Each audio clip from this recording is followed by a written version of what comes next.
امام بخاری کتاسو اوچت کړی هغه یو بهترین وجه لیکلی دا. امام بخاری فرمایي چې زمونږ درود پر رسول الله باندې هغه خو ذهن لرازي، د ملائکو درود پر رسول الله باندې هغه خو ذهن لرازي، خدا د رب کائنات درود په پیغمبر علیہ السلام مبارک باندې د دې څه مقصد دی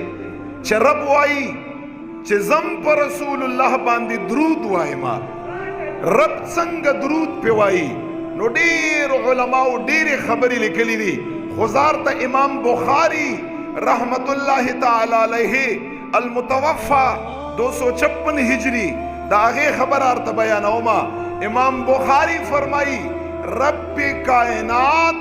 درود شریف پر رسول اللہ باندې دادے ثناؤہ علیہ عند الملائکہ.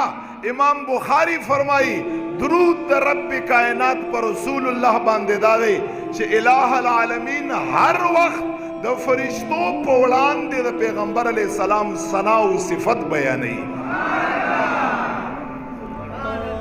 ثنا صفت بیانوي رب کائنات ہر وقت د فرشتو په وړاندې د پیغمبر علیہ الصلوۃ والسلام مبارک الله با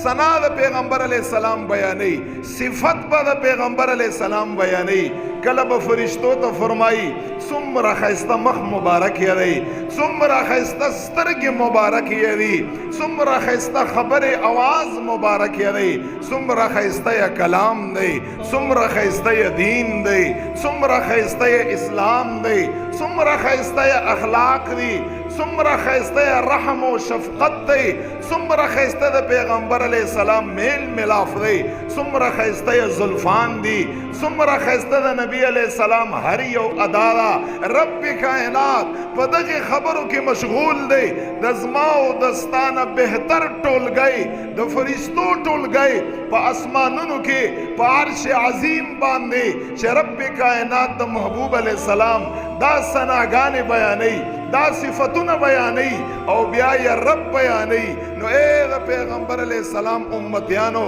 مونږ او ستاسو له خو بیا په روی زمین باندې او په فرش باندې خامخا پکار ده چې ورځ هم رسول الله یاد کړو، شپې هم رسول الله یاد کړو، په خپلو خوشحالو کې هم رسول الله یاد کړو، په خپلو غمونو کې هم رسول